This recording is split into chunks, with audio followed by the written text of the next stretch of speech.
What is up, everyone, and welcome to the Random Encounter Podcast, episode 162. I'm your host, James, and I am joined by the Dominant himself. Oh, wait, I think I said that backwards. The Dress Fear Master, the Dominant himself, Bryant. I'm not really dress fearing too much today, kind of lazy, but live from rehearsal. That's right. You look like a Watch Dogs character or something like that. You can just say that, like, a There GTA you go. character on the Your street. audio's all set up correctly this time, right? It is, yes. Okay, just making sure. Yeah, I thought you were thing talking to do me. that. I'm like, Yeah. what audio? No, the first thing I did when I started talking, I started looking at the mixer. I was like, all right, audio is good, so we should be good on my end. And of course, you just heard from the fanboy himself, Phaneckswhy. What's up? I think I should call him the Dress for Your Master because he has the Moogle shirt. I do the Mugu shirt because was it today? No, wait, it was earlier this. Final Fantasy VII came out Remake? on Switch too. Yeah, on Yeah. Thursday. Mm-hmm. On Thursday. Yeah. Yep. And Already, I got my Square Enix pre-order coming. So it should be here on Monday. It should be here tomorrow. nice. That's the one with the Magic the Gathering cards in it. So we'll see Yeah. which one I get. And we got Ash Destroy Him, aka the Great Ace Attorney. Yo, what up, everybody? How y'all doing?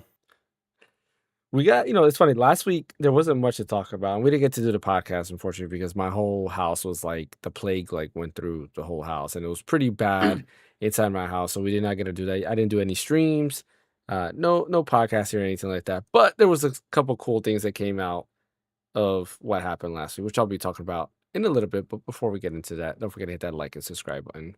Follow over on Twitch, and I do want to go ahead and open up with something the fans said. Final Fantasy VII Remake is available now on Switch too. I did get my copy, and actually, all early copies do have the Magic the Gathering cards. So I wanted to do this on the podcast live. I did not open up the cards. So let's go ahead and see what cards I got in here. You know how to get the clicks, James. Yes, I do. Yes, I do. So here we go. If I can open up this plastic first, because this thing is like super hard. All right, I'm not gonna look at it, so you guys will be able to see it first. I'll be seeing it through the camera. Ready? Here we go. First one. Oh, look at this card. That's not a card. It's just like telling you what it is. That's not an actual card. I don't think.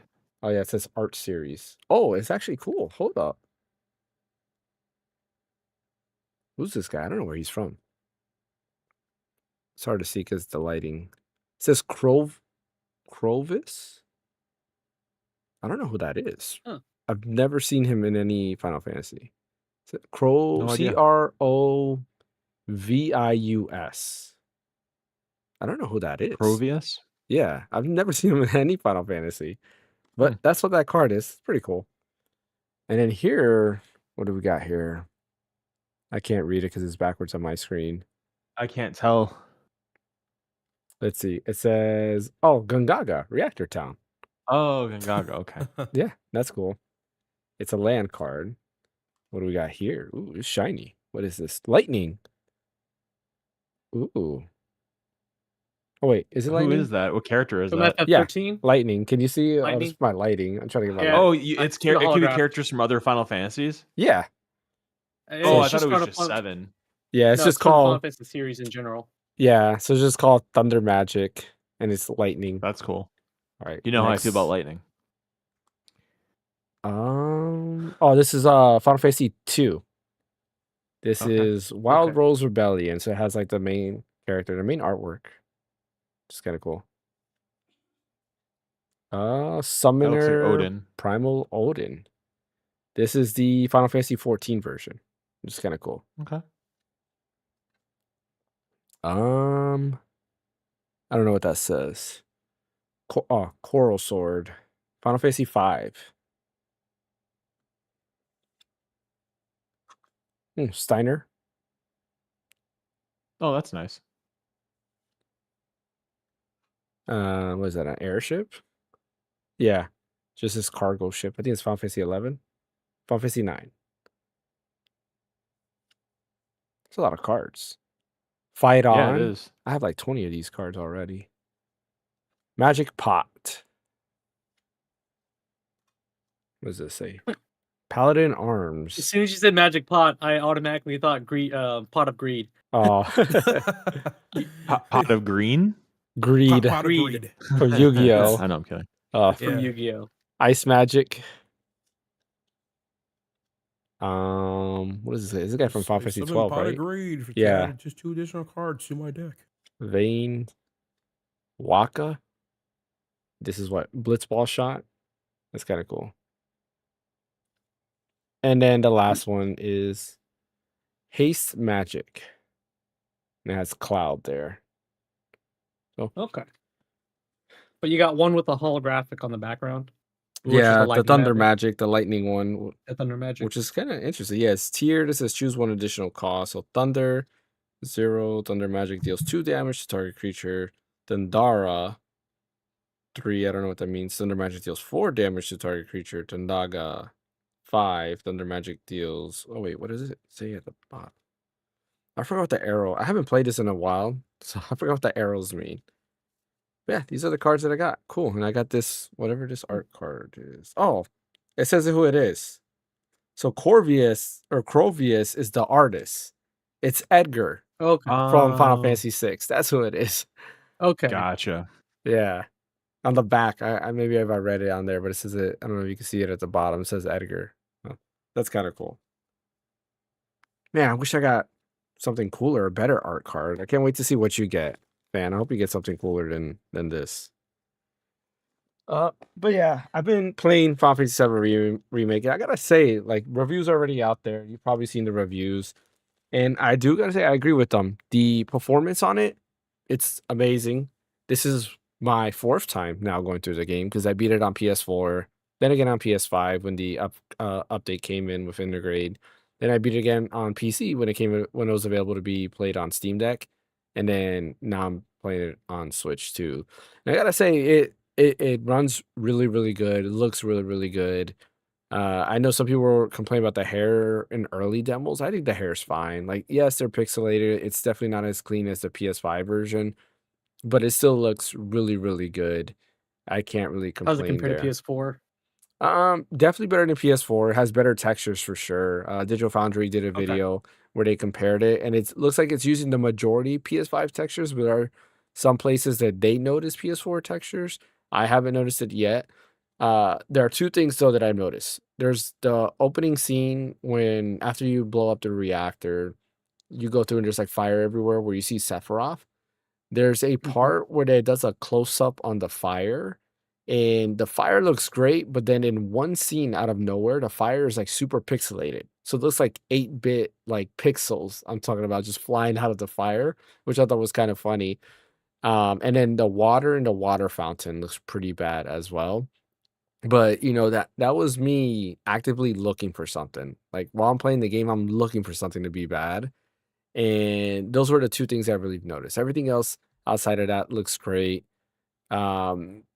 Yeah, it's kind of weird because like the models sometimes feel like in certain spots, I'll say it almost feels like it's out of place where the resolution, like, I don't know if it's like dynamic resolution or something shifting, but there are parts where I feel like the model just sticks out compared to the background, which is kind of weird and like I don't know. It's kind of hard to describe what I'm seeing, but outside of that, it runs great. It's been a solid 30 FPS all the way through. I have no dips or anything like that. I thought 30 FPS would be like an issue, but it really doesn't bother me in terms of the frame rate or anything like that. As I'm replaying it, I do remember things that I don't like about the game. I hate the force walking parts where they force you to walk, whether it's through like a corridor or whatever the case might be. I really hate it because when they make you walk, they make you walk. And it's not like a normal walk. It's like a slow, slow walk that I do not like. But yeah, like I like it. It's funny. Somebody posted something where they're playing it on Switch too, and they just realized that Tifa's eyes are a different color in Remake than they are to Rebirth. So in Rebirth, they're brown. In Remake, they're actually red. And I was like, Yeah, wow, they're supposed I to be didn't red. notice That's more that. like the original. Yeah, because red was the original, correct. But in Rebirth, they're brown for some reason. I was like, oh wow, I didn't really notice that, but yeah, That's a good eye there. No pun intended when it comes to that. But yeah, I'm liking it. I'm enjoying it. I'll beat it. I'm currently going to the second reactor that you have to blow up. I forgot what reactor that is. Um, whatever the reactor is. I'm currently going there, and yeah, I'll probably finish it and hopefully finish it before Dragon Quest 7 comes out. Because once Dragon Quest 7 comes out, I'm definitely jumping to that. I do also want to mention that while, like I mentioned, we didn't do the podcast, my family was really sick. I did get a lot of game time through that while I was taking care of them because they were sleeping most of the time. I beat Dragon Quest 3, which you guys did see me put that on there, and I also beat Dragon Quest 1 as well. So Bryant, I Nice. do beat video games, okay? Like I do. You know, it might take me a couple years, but I do beat them eventually. But yeah, Is Dragon Quest 1 a really long game though? it's No, not. not No, really. my It's like 20 to 30 hours at best. no, Dragon Quest 1, no, it's way less than that. Like- So Wait, listen, original I'm- one I'm, is I'm like ta- 3 I'm hours. talking about the HD. I'm talking about the HD Yeah. remake. Oh, less than that too. Is it 12 did- hours. Mhm. Really? Yeah, I With thought it the was added like 10, content in 11 there? hours. Yeah, 12 hours it Okay, took me to cool. beat it. So Dragon Quest 3 was a little bit longer. I think my playtime in that is like 34, 35 hours. When it comes to that, but Dragon Quest 1 definitely a little bit faster. And I gotta say, Well, the extra. Oh, you were gonna say something, Brian? no, go finish what you're gonna say Yeah. about this. The extra content they added in Dragon Quest 1 to show it related to Dragon Quest 3 is amazing. But not only that, the ending of Dragon Quest 3, they changed it up and it's really, really good. And I love the way they kind of show the unfolding of what leads to Dragon Quest 1 and 2, which is pretty cool. Like, I'm trying to say it without spoilers because I do recommend you guys play Dragon Quest 3 and then play 1 and 2 because they added so much extra stuff that you would appreciate more when you play those after. So like jumping from Dragon Quest 3, even though I played it technically simultaneously because I didn't finish 3, I went and started 1 when it first came out. And then I kept jumping this past month, I want to say since maybe December, I was jumping back and forth between them around the same time. And it's so cool to kind of see all like the things where they got what's his name? Galen, who's a bard in Dragon Quest 3. He has more kind of like front and center like talk. So you go to where Galen lives, you go all around his house, you get the ear of Lear that you have to get from him. In Dragon Quest 1, you go to a place called Galen Horn, which is his city that they created in honor of him. And there's a lot of like throwbacks. They just put more throwbacks from Dragon Quest 3 to 1. It's kind of cool to see all that stuff. I started Dragon Quest 2 now, and so far, I do gotta say Dragon Quest 2 is amazing. A lot of people have finished Dragon Quest 2 and they're saying it is the best now of the trilogy.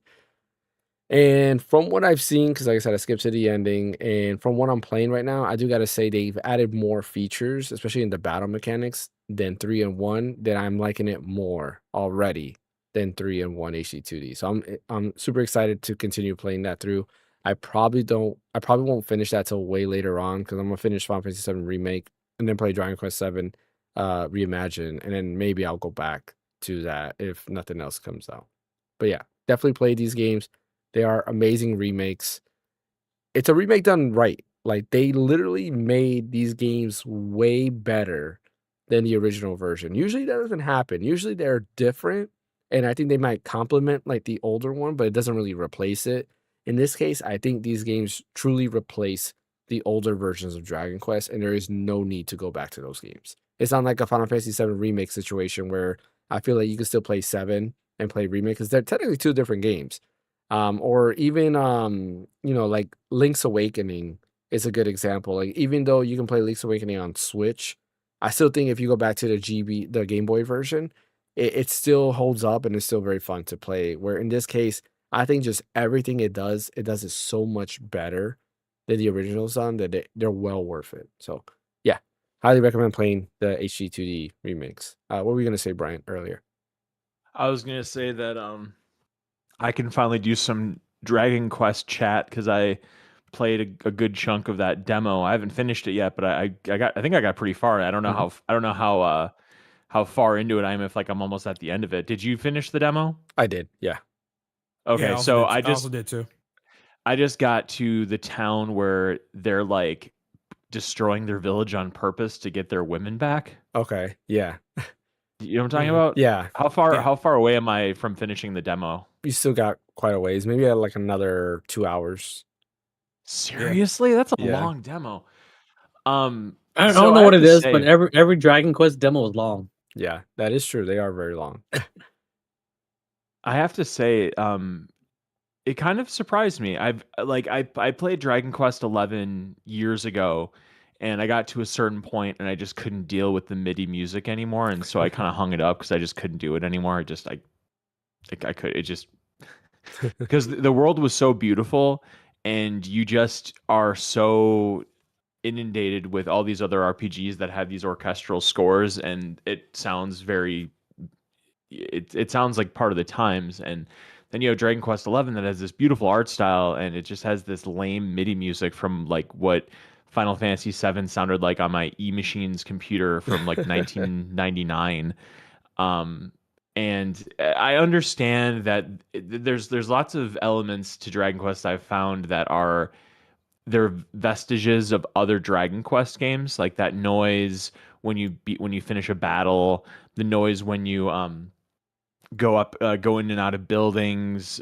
There's lots of little touches that I can tell are long stays in the series, Mhm. and so I can respect that they're trying to bring that over. But there's just certain things where it gets to a point where the score of your game isn't one of those like cute little nostalgic flourishes. It's like, no, the music is good enough. It needs to have a full orchestral score. Yeah. And so I stopped playing it, and then S came out, and I played a little bit of it. I always meant to go back to it because I did enjoy it. I got like, I don't know, maybe 15, 20 hours into the original Dragon Quest 11, so I did like it.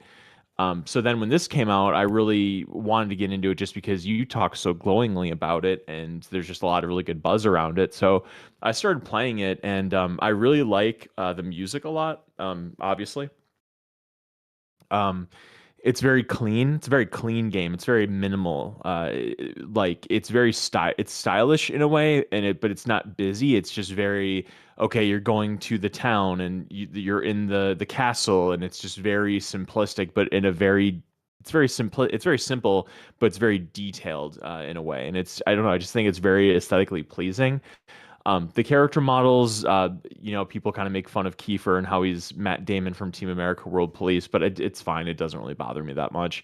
The one thing that did bother me, however, is that Kiefer is supposed to be this prince or whatever. And in the first battle you get with him, he's using a bamboo stick to fight, and dude has a sword on his back. It's like, why? What are you doing? Like, pull the sword out. Like, when that happened, I didn't understand what that was all about. But whatever.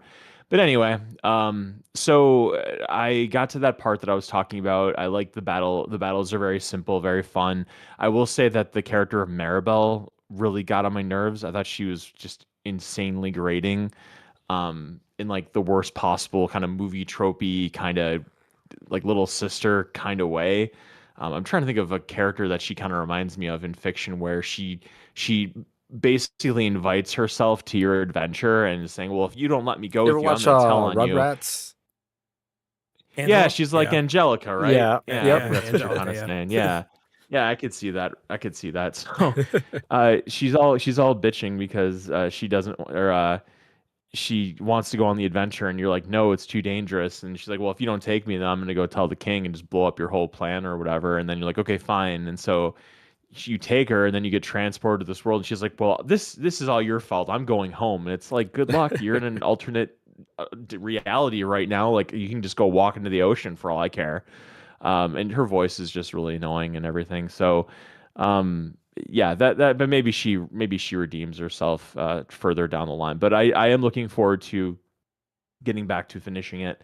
Are we kind of going into what you've been playing now, or are we touching other things? Because I can kind of talk about that too. Yeah, we are actually gonna dive into what we have been playing. But to really quick piggyback off what you're saying with Yeah, Dragon yeah. Quest 7. Yeah, I finish it because you still got a little bit to go. Like I said, maybe about 2 hours max. So I would say definitely finish it so you can get the costume that you're supposed to get for completing the demo, and then you can add that to the game. Mm. And of course, like I said, your gameplay transfers over. But yeah, Yeah, question about that. I wonder if my achievements do. I wonder how that's going to work. that Because was always there's no achievements. mhm. But I bet there's an achievement that I unlocked though in that demo, like shrine, you know. So I wonder if the game reads your save data when you start up the real game, and it just like Yeah. pops those I hope maybe or so. something. That'd be nice because I know Dragon Quest 11 did on Xbox. So when it came out, Okay. when the Series X came out, I played the demo first, and then eventually I got Game Pass and then played the game. And the minute I booted Yeah, up, like popped all it. the achievements started popping in from Oh, there. nice. So I would Okay, have cool. hoped that it does That's it good to know. as well in this game. But I know that other games haven't done it. Like I'm trying to think of what game I played. There was a game that I remember playing, and I didn't get any of the achievements from the opening, which was kind of dumb. So I missed out like on all the opening achievements. But I was like, whatever. I'm not an achievement hunter, anyways.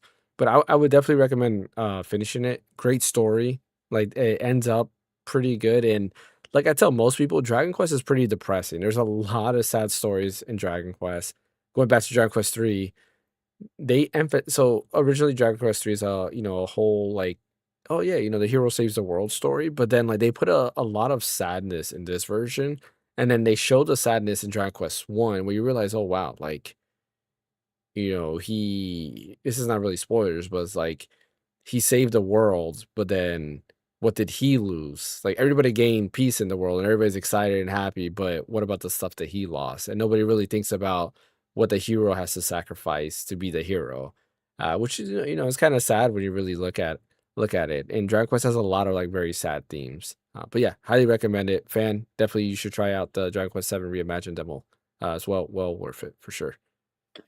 Oh well, it's on my to-do list. Yeah, it's great. I did end up. It runs amazing on Steam Deck, by the way. It does, yeah, 90 FPS. Really does. And if Yeah, you want to like I'm go, really impressed with it. if you want to take it up a notch, you can actually play at 2K at 45 frames. It still looks amazing. Great, I love it so much. You know what's funny is there's a Nice. place going back to Dragon Quest 2 real quick. There's a place on Steam Deck in Dragon Quest 2 where there's so much fire that the Steam Deck actually dips frames, which is funny. And I don't That's have actually TDP funny. turned on or anything. There's no TDP limit. It just started dipping frames to like almost like it was like 30 something frames. I was like, oh wow, it went from 60 to 30 because there's so much fire in that area, which is interesting. I did end up though pre-ordering Dragon Quest 7 on Switch 2 because it did pop up on Best Buy. And I was like, you know what? Before it delists for whatever reason, I'm gonna just get it on Switch 2 and continue that there. But I'll probably get both on Steam, because I have it on all the Dragon Quest on both, and I need that physical copy. Even if it is a game key card, I still need that physical copy. Okay, so Brian, if you want to go and start with what you've been playing. Yeah, three things mainly. So obviously the Dragon Quest demo. I finished Donkey Kong Bonanza yesterday. Nice. The thing about it, and I've talked about it multiple times over the past few weeks, so I'll just try to put a bun on it after finishing it. I'm going to 100% it, so that should give you an idea of how I've kind of come around on the game. As I wrote in our Discord, I would give it a 9. Solid 9, I would say. It definitely deserved. Like before I finished it, I would say that I didn't know if it deserved to be in the Game of the Year discussion. But after finishing it, I do definitely think that it does. The one thing that I really wish that they would have explained better was the significance of certain items in the game. Because there's so much crap that's just buried everywhere for you to get. You have the banana coins, you have gold, you have you have 3 different kinds of fossils every main level, and then you have the bananas. Honestly, you could finish the game without collecting anything, and it would be totally fine. And that's what I wish I would have done. I think I would have had a more pleasurable experience with it because I got so sidetracked trying to just collect all this crap, and none of it really makes like the gold makes a difference for sure because you need that to what do you buy with gold? Like you can buy maps of where certain things are, and you need it to get more bananas and stuff. Like gold, I can kind of see the banana medals. You really don't need them unless you want to just max out your character because you need to pay banana medals and gold to get bananas that don't count towards the goal of the level. It's kind of similar in Super Mario Odyssey where you could buy moons and with was it coins or something? You could buy moons with coins or whatever. And you did it just to like up your moon count in case you couldn't beat a level or like you couldn't get enough of the The moons. in the level, the goals in the level to get moons. If you couldn't complete enough, Nintendo kind of gave you a mode where it's like, okay, well, if you get enough coins, you can buy the moons and then you can go to the next level. So that was the reason that existed in the game. In this, I guess it's similar in the sense that you can use that to upgrade your character then and make the game easier. So you can just keep buying bananas and stuff. You keep finding the banana medals, but they're so. I honestly don't think they really need to be in the game. I wish you could just use gold instead for everything, but they're there. And then the fossils you use to buy outfits and accessories. So, like, buy a bow tie for Donkey Kong that makes it so his Bonanza mode lasts 40% longer, or your sonar goes this much further, or your swimming is that much faster. Like, there's all these different kinds of clothes and accessories and stuff. So that's the thing where it's like you go into the game, you're just kind of like put out there, and you have all these items in the world, and you don't really understand, like, okay, is it more important to collect this fossil than it is to collect this banana medal? And so I just kind of found myself collecting everything, and it was just so time consuming, where I bet if I just would have mainlined the whole thing mostly, I could have just gone back to all the levels and gotten everything that I needed much quicker, because once you unlock all the different powers, it's a lot easier to traverse the levels. Like, a lot of puzzles are based around your limited mobility, but once you unlock all the bonanzas, a lot of the difficult mobility kind of ends, and so it just gets a lot easier. So that's the one thing that I feel like I would have liked more about the game if they just kind of would explain the game economy and what things were truly important, what wasn't. Lots of joy in the game. That's what I like about it. It's just very jolly. Great music. It's got a nice little story to it. Nice little twist at the end. Very satisfying to break stuff and to go through the levels and 100% them. It's got a nice vibe going. It's got a nice hook to it. I don't think that Expedition 33 should have gotten a 9 and this gotten a 10 in IGN. I would swap that around. But overall, I liked it a lot, and I finished it yesterday, and now I'm just going through, and I was watching football all day today and just 100%ing Donkey Kong I'm working on. It's probably going to take me another couple days to do it. Nice. And then I played and finished Shinobi Art of Vengeance, which was fantastic. Cannot recommend that enough for all of you guys to go through that, because it's one of those things where it's not daunting like a mainline Metroid game where you have like one world and you have to go through all the world and remember where things are in this one world. In Shinobi, you go through levels that have pieces of things to go back to, and you can kind of just remember, okay, I need to go back to this level, to this specific, like, you can even fast travel a lot of the time to this specific place to get what I need. The action is great. It's a lot of fun. All the different abilities you get, all the different techniques you get, and killing enemies is really fun. And the boss battles are really solid, and I like it better than Ninja Gaiden Rangebound for sure.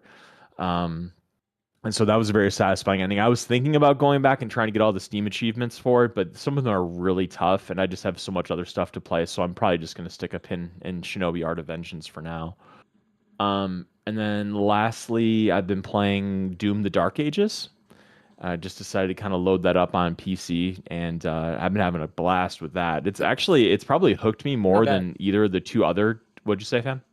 I'd say it's not bad. The Doom to Dark Ages. It's Like, it's actually hooked me more than the other two Doom games. Like, I finished Doom 2016 and I liked it. I couldn't get super into Doom Eternal just because I found it overwhelming, the amount of like systems you have to monitor between, like, okay, the fire, the flamethrower, the grenade, the ice, or like there's like the ice thing, and then you can break enemies to get the chainsaw. Like, there's just a lot of different mechanics going on, and when the game is so fast, the last thing you want to worry about is all these different mechanics you have to screw around with.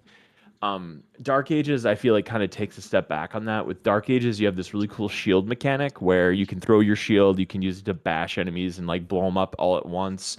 The guns are very solid. There's just different ways of fighting, but it's not overwhelming to the point where it's like there's good melee. It's not overwhelming to the point where it's like, hey, I have to make sure I kill this guy like this so I can get this for this and this for this. It's a lot, at least so far, it's a lot more simple, and I'm enjoying it. It looks great on PC, obviously, and so yeah, that's pretty much what I've been going through so far. Nice. Real quick before we move on, are you guys hearing feedback from my mic at all? Yeah, heard but you something sound for a second. You sound a bit louder than normal. Okay. Yeah, I'm just wondering. Let me try it now. How about now? Does it The sound a game little might bit be up, lower? but other than that, it's fine. Okay. Does it still sound loud? No, Not I'm good. anymore. Okay. No, I was just looking at the Discord thing, and I see my green, the green popping in, and I was like, okay, like, do you guys hear sound or anything? Because there's nothing in the background. And I'm just trying to figure out to see if, oh shoot, didn't mean to do that. I just opened up emulation station by mistake. But yeah, I was just trying to make sure that it wasn't like feedback or anything like that coming through and on there. But yeah, Nope. so when it comes to Shinobi, I I just beat, what was it? What was it? The marketplace, I think it is, where you have to The fight. fish marketplace. Yes, so I just beat that area. It's really good. Like the combat is great. I love the upgrade. I do agree with you guys. I think both you and Fan said that you liked Shinobi better than Ninja Gaiden. I do gotta say I do That's what I agree. said. I agree with you guys 100% with that. That I'm enjoying Shinobi more than Ninja Gaiden. I'm like taking it, one step at a time and playing, go back to it, play it. It is challenging. Like some of the bosses, like the boss in the marketplace was definitely pretty tough. I kept dying. I don't know what it was. There was something. I think I forgot to do something, and I can't remember what it is to do the execution thing that you do, where they get the red like symbol. Yeah, you have to hold L1 and R1. That's what I thought it was, but like, it wasn't like. At least I thought I wasn't doing anything, but maybe I'm just not doing it correctly. You want to know the trick to that, to get that to happen more often? I didn't know it until like I was 3/4 done with it, and it Mhm. makes the game so much more easier once you know how to do it. Use your shuriken, or is it throwing stars? I don't know. Yeah. But when you use those, that significantly boosts the little meter on the bottom to make it so Mm. you can do a finisher. It's So a if you just kunai kind of like actually you're hit him throwing. twice Yeah. with the sword and then like pepper him with a shuriken or whatever, you can do that finishing move like every time Interesting. and get a lot of health and all that stuff and gold and whatever. Okay. I didn't know that, but like I got to the part with the boss where that popped up, and I was like, I don't remember what the button is for this. And luckily I was able to just beat him right there and then. But it's a fun game. I agree with you guys. It is definitely better, and I will continue playing it, and I will eventually beat it. But I'm enjoying it more than Ninja Gaiden. I had booted up Ninja Gaiden first to be like, because I was thinking like, man, I think you guys are kind of crazy. Let me go ahead and try Ninja Gaiden. And I tried Ninja Gaiden first, and then after that, I was all right. Let me go into Shinobi and play. I played, I think, like the first level of Ninja Gaiden, and then I played like the first level of Shinobi. It's like, okay, this is definitely way better. And I continue playing Shinobi from there on. So I'm in the winter, or like winter, it's like some mountains. Because you have like fish market at the bottom, and then there's like a mountain place at the top. So now I'm doing that level. But yeah, I do enjoy it a lot. Amazing game. And I can't wait to continue. Yeah. And then eventually I'll get back to Kong Bonanza as well. I gotta get back into that. Ash, what have you been playing? So a couple of games. I think I mentioned, I think last time, but I was definitely playing a good amount of a Chrono Trigger, Hmm. and I remember where I was at. I was actually almost at the end of the game because you have to defeat levels now. But before there was this guy at the end of time or corridor of time or something like that. Yeah, I quarter of think time. corridor of time is actually name of the Name one of of the name of the song. songs and Song. stuff. But yeah, exactly. And he was saying that, hey, you gotta, if you want your best chance to be defeat levels, you gotta do all these end game quests with certain characters and stuff. So that's what I did. I did the one with Marl, did the one with Frog, a robot, did the one with, I think, wait, is that it? I just realized, yeah. No, with technically with robot slash Luca, because this one involved you going to 900 AD to essentially help out Flora with her forest or something like that and stuff, or something like that. And Roba had to stay behind to help her grow out that entire forest and stuff. And then when you go to the present time, I think that's when you can go back and retrieve Robo from the church and stuff. And then they have that scene where they're at the campfire. And then at the end of that scene, that's where Luca actually randomly just walks into like a time portal and witnesses her own trauma per se, what happened, I guess. And from what I was understanding from it, I'm thinking, if because you have to enter, you need to try to enter a password to do something with. I'm not gonna say too much because I don't know who has actually played the game or finished the game, but I feel like the password's hidden somewhere within the game, or if it's already scripted to be that way in the first place. But regardless, that scene was brutal. Like I'm not gonna sugarcoat that crap was brutal and everything. So But yeah, I'm just as I'm replaying the game, I'm just like appreciating what Chrono Trigger did and how pretty much how well um how well aged it is, or aged like fine wine that people Mhm. say. Because I don't know, man, like Out of its that time. game, yeah, good pun there. But like I feel like that game itself definitely holds up a lot when it comes to back in the day, or even to modern gaming. Honestly, I wish a lot more people that are like casual gamers should also give Chrono Trigger a try. It's easily accessible. I think it's also on mobile too, but it's also on Steam, and you can practically run it on any machine or something. Yeah. But yeah, um, I'm almost done with the game, I think, but I really want to batch up hella hard just in case I miss anything. I know I was doing some quests with the Speculo people. You know who I'm talking about, right? The green people. They're in that Lost Sanctum. You know what I'm talking about? Yeah. Wait, in the Lost Thing? Mm, The green people, and so they're there in the prehistoric time. okay, I know what you're talking about. I thought that's who you were talking about. Yes, I know who you're talking about. Yeah. Yeah. So there's quests with them, which funny enough, you have the guy doesn't tell you about those, but you have to find that yourself essentially. But um oh, now I remember. I think he was mentioning a quest like that. Okay, there was a one with the rainbow coral that I had to do. That was fun to do. I remember doing that, and I think that's where I first I had the option to either get the prison helms or the prison dress, and I thought, hey, prison helms are probably a third of the power of the prison dress, so I opt for the prison dress and give it to Marl, Hmm. which is cool. Um, I guess the biggest downside is, I know, not the downside. The biggest regret I have playing this game is not using charm at all in the game with Isla. Because Isla, there's a lot of really good items you can steal with Isla early in end game, which was ridiculous. Like a good example, I think one of the end game bosses with it, when you use Isla, you can steal prism helms and prison dresses for all the female characters, which is basically the best armor for them essentially. Which I'm like, damn, I didn't know that. Like, but it's that's the beauty of this game, is that you really need to find out stuff and like mess with things, to figure out like what's like the best thing you can possibly do, if anything, right? But back in that day, I guess charm was the thing to do, because even with just Chrono Trigger doing it, there was other games like Final Fantasy that had the steal ability, and they want to incentivize you on trying to steal every item from every possible enemy and stuff, Yeah. So but yeah, It's funny. I was gonna game say yeah. what you were saying about the steel thing is like I remember a lot of Oh, not games they steal, have it. charm. It's Isla's charm, not steal. My bad. Mhm. Oh, okay, gotcha. No, Yeah. because the steel ability, I was like, I remember Final Fantasy.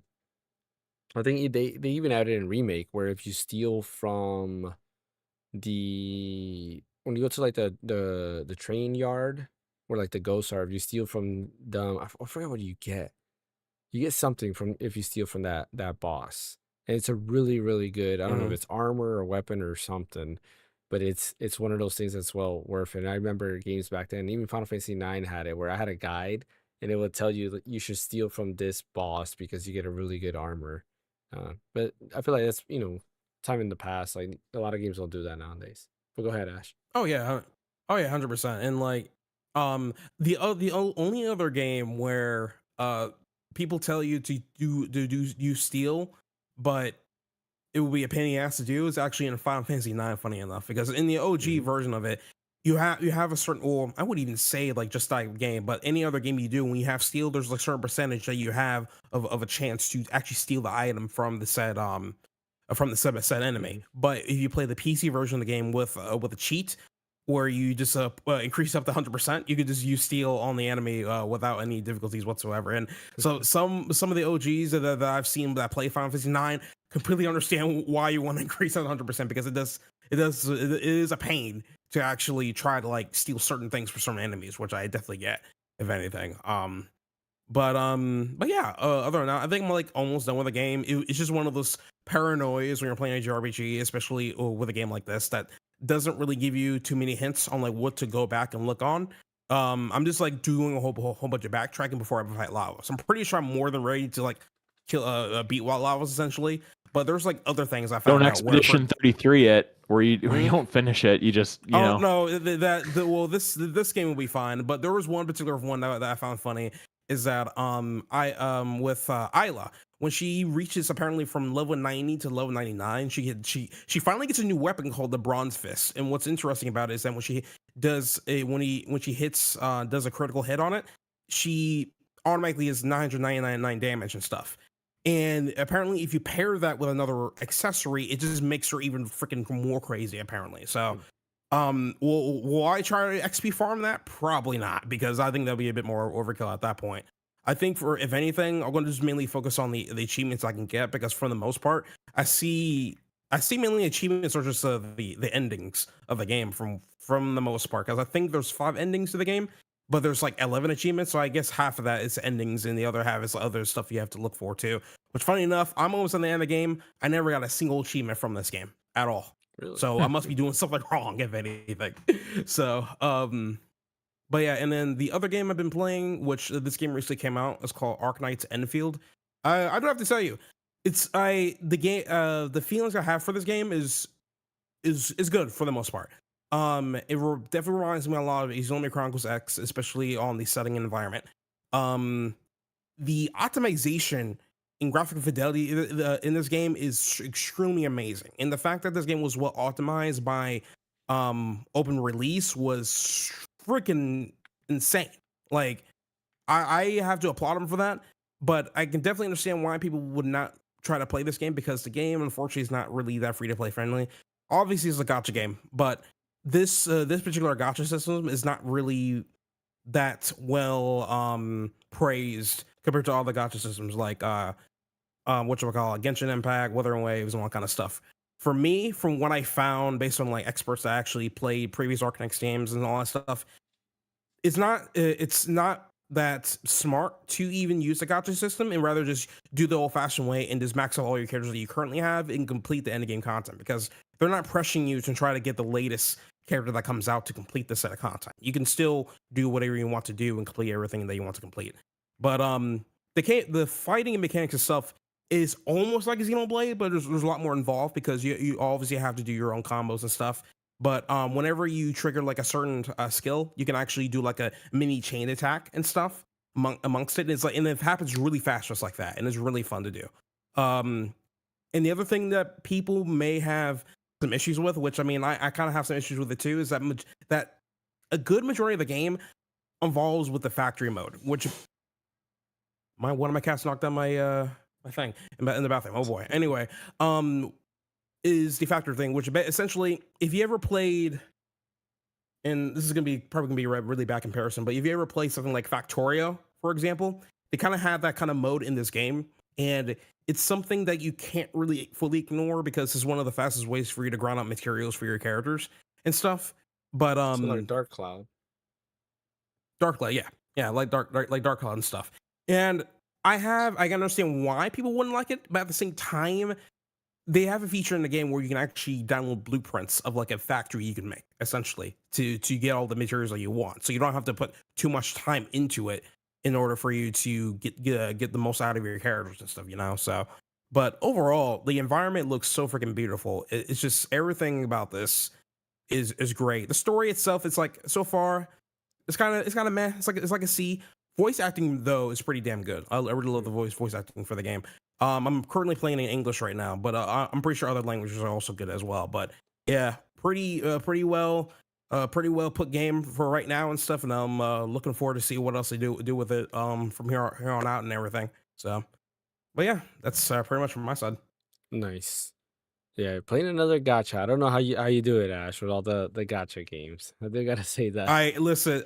I love being free to play, and whatever I can get out of the game, I get out of the game and stuff. It's it's definitely an endurance test, but it just depends on what they have that keeps bringing you back. It's mostly just the characters for the most part, but some of the story that they do with the game, especially with Wuthering Waves, which, in my opinion, I feel like Wuthering Waves stories like definitely plateaus freaking Genshin's, plateaus freaking Honkai Star Rails and stuff. It's just, they know, some of these companies know how to use the money for the banners and actually invest it for the players and stuff. So I really appreciate them for that. I don't know, but yeah. All right, fam. What have you been playing? Nothing really, to be honest. I've been too busy dealing with other stuff since I got let go at Best Buy. Yeah. No, I understand that. Yeah. Well, you got to jump into perfect time to jump into Dragon Quest VII Reimagine demo right there. Yeah, that's true.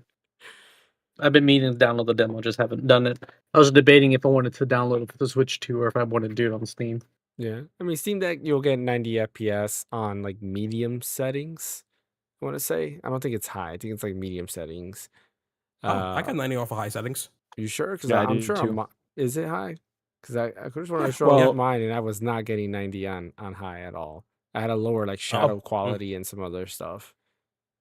I put it to like it was at high and it wasn't that the highest frame rate, but when I moved it down to like to the next level down, I got perfect frame rate, and I did not notice any difference. And I usually have a real keen eye for that, Yeah. so There's some stuff I don't know.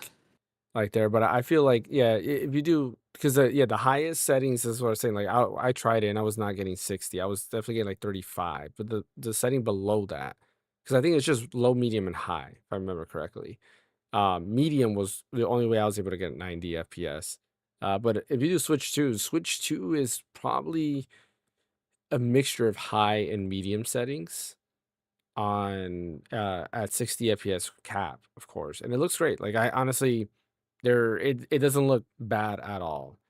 And it kind of gets me upset that Dragon Quest 3, 1, and 2 HD 2D, they couldn't do the same thing. Because if you play on Steam Deck, it gets rid of all the like blurriness that you see on the Switch 2. So it looks clean. It's nice to look at where Dragon Quest 7 just looks great all around. So you can tell that it was definitely designed for Switch 2 in mind. But whichever way you go, it's still good nonetheless. Like Brian says, if you want achievements, go PC. If not, go Switch 2. And I'm probably, like I said, gonna get Switch 2. I already pre-ordered it, but we'll see. Maybe day one you'll see me boot it up on the Steam Deck instead and decide to get achievements. We'll see. I'm not that big of an achievement hunter, but I do appreciate achievements. So it was nice to see when I beat Dragon Quest 3 the achievement saying that I am now the hero, which is kind of fun. Exactly.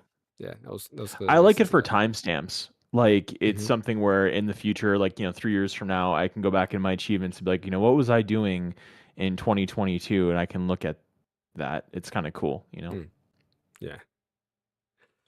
All right, let's go ahead and talk about a little bit of some small news. So small Nintendo news that came out because they actually had quite a bit that was announced this past week. Donkey Kong Country Returns got a Switch 2 update, which is pretty nice. They added Dixie Kong now as a playable character.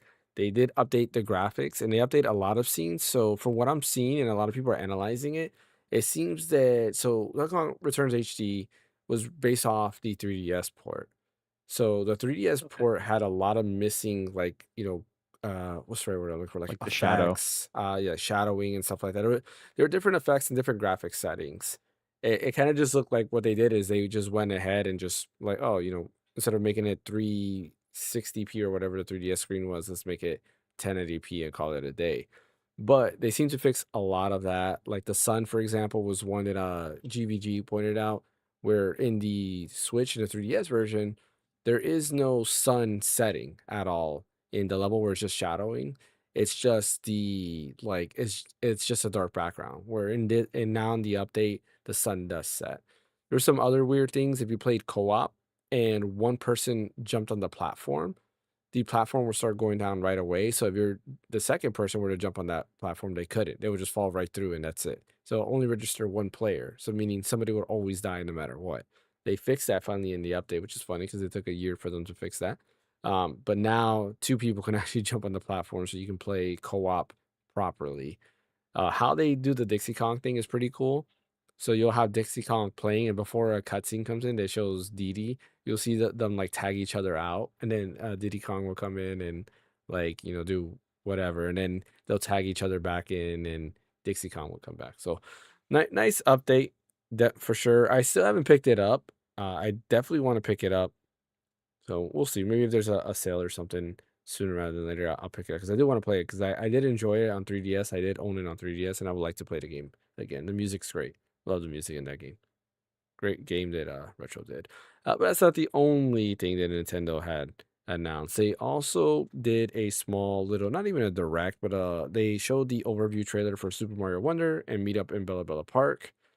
It is unfortunately what I feared it was. It's basically Mario Party, where it's a lot of mini games that they added in Bella Bella Park. There is a small kind of like story mode, but you're really just going back through the same levels that you went to, from what I understood. And I'm not like a fan of that. I was hoping for like brand new levels, expand the world of Super Mario Brothers Wonder. What's funny is they said they updated the graphics, so we know we're getting it in 4K, but it says update frame rates as well, but it doesn't specify what frame rate. And a lot of people I know, I'm sure you guys thought the same thing. The minute we saw the 120 FPS thing, and they used Super Mario Brothers Wonder as an example, a lot of us are wondering, are we going to get Super Mario Brothers Wonder at 120 FPS? We have yet to see. But one of the updates is frame rate when you go directly to Nintendo's website where it tells you what it's updating. So I'm very curious to see if now Super Mario Brothers Wonder runs at 120 FPS. So I'll be happy to test that out with the update. The update will be $20 to get the Bella Park stuff, the meetup at Bella Bella Park stuff. So yeah, I'm can't really say I'm excited, but if it's a 120 FPS update, it'll be fun to play a Mario game at 120 FPS for sure. Wait, And Did you finish wait, it? question. Is Mhm. the update already out for Mario no, Wonder? it comes out April something. Oh, damn. Yeah, it's Okay, like April makes sense. 16 or something like that, I believe. What were you saying, Did you Blake? finish Okay. Mario Wonder, James? I didn't. I the last place I was at was the poison place. I know. I jumped to something else. I 100% of Mario Wonder. I was all on that Me since too. day one. So Yeah, I gotta play. I don't know why I stopped. I think I started playing Xenoblade Chronicles 3, and then I stopped. understandable, honestly. Yeah, Oh but damn! Come on. I stopped that because then when Switch 2 like was announced, I was like, you know what, this game would definitely look and play better on the Switch 2, and they still haven't done a patch, so I'm not beating Xenoblade Chronicles Don't X remind me. or 3 until they do an HD patch, because those games like X not so much, but 3 definitely needs a better graphics patch, like updated textures and stuff, or at least just a higher resolution and then better frame rate for sure, because there are spots where the frame rate does dip. Excuse me, and 3. But no, I have not beat that. All right. But anyways, and the last thing that actually came out today, did everybody see the new Super Mario Galaxy movie trailer at all? Yeah. Yeah. I have. Oh wait, real quick on Mario Wonder. Mhm. Can I just say those amiibos are adorable, Oh and I'm yeah, I getting all forgot three about of the them. amiibos. They're coming out too. Yeah, those amiibos are pretty cool. I do want to get the Mario, the Elephant Mario one. I mean, all of them are great. And then they also announced the talking flower thing, which I'm not getting. It just seems very Yeah, I don't annoying. get that. Sounds obnoxious. Exactly. I legit forgot that Rosalina is also gonna become playable too. Oh yeah, I Yep. forgot about that. Yeah, Rosalina is now a playable character. I forgot that she wasn't in the But original one. is that with a free update, or do you still have to pay for the $20 thing? I don't know. It's a good question. They didn't say if that was a Yeah. free update or if that's only a meetup available at Park. There is another thing which is funny because I put it in the notes here too. Now the assist mode is not tied to just Yoshi and Nabbit. Now you can use it on any character, which is kind of cool. Oh, that's cool. Yeah, because I kind of like I remember playing with my youngest son and he wanted to be Mario, but I was like, unfortunately you can't. You have to be either Yoshi or Nabbit because those are the only two characters that don't get hit or pretty much don't die. So now you can turn it on for any character, which is pretty cool. I don't know because I didn't hear him say that they shut off assist mode on Yoshi and Nabbit, so now you can use them freely. But I did see some people saying that you can now use Yoshi as a regular character, which I think is kind of cool. Um, but yeah, last thing, like I mentioned, Super Mario Galaxy trailer came out. Pretty awesome. I actually really was digging the trailer. It really got me hooked. I was like, man, I'm very excited to see this movie. I'm actually more excited to see this movie than I was the first movie. What are your The guys' first thoughts on one? this trailer? Oh yeah, Yeah, because you see Yoshi. I know. Yoshi being is cool. They show the Birdo and like Peach fight scene that they had there was pretty cool. Like Birdo's just shooting out the eggs from her mouth and everything. Uh, the whole like they're on the dirt bike in the sand area, which is definitely a homage to Mario Odyssey. And then they go inside the temple and it's playing the underground theme. It's pretty cool. They both get the fire flower power up. I just think the game's gonna be amazing. I can't even think of what else they're gonna Movie. reference. Or the movie, I'm sorry. The movie's gonna be amazing. They showed the frog suit from Super Mario Brothers 3, which is pretty dope. There's a lot of cool things that is happening in this movie. I'm very, very excited for this movie, and I can't wait to see what they add. If they'll add other non, I guess Donkey Kong technically is a Mario character. I don't know. Maybe they'll add Wario. Like we'll see Wario or something like that. That'd be so fun. That'd be so fun to see. Yeah, because I don't know who else. And we they would need add. we need Dave DeVito to do Wario, please. I'll subscribe to that so fast. Yeah, they can do that. I think I want to say there was also some Super Mario Land references in there. I got to rewatch the trailer now, but I thought I saw Super Mario Land references in the movie as well. I wonder if they're gonna have Daisy in the movie. Maybe not. That'd be cool to see. That would be. I think that'll be too much to fit in just one movie. Yeah, Maybe I they'll agree. save that for Rosalina's the. already going to show up to there, so yeah, it'd be Yeah, tough there's to that toss too. Daisy in. They'll 'Cause, save like, that they're for already the Sunshine movie. they're already mixing like some Odyssey stuff in there as well, if Yeah. anything. So it's kind of cool to see that. But yeah, hopefully in the third movie they can have some Sunshine references. Put Daisy in there. Shoot, Mhm. I would like it. Listen, if they do Wario, please make David DeVito voice, please. That would be so great. Well, that would So be perfect because like Wario was the bad guy in Super Mario Land 2.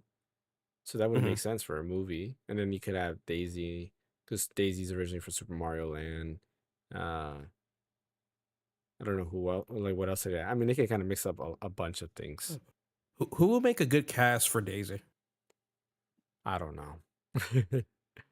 I guess they would need I mean, somebody who's an I'm actual like It's just voice actress. acting, so who knows? I mean, I'm not a movie buff myself. I'm just wondering, like, Yeah, me who would be like neither. the best candidate for that? Because like, or off the bat, when I saw Wario, I'm like, Dave DeVito needs to be him. But like for Daisy, I'm not too sure, honestly. I mean, Yeah, Danny DeVito and Charlie Day. I mean, they have a connection there from that is true you from know Always Always Sunny. Sunny.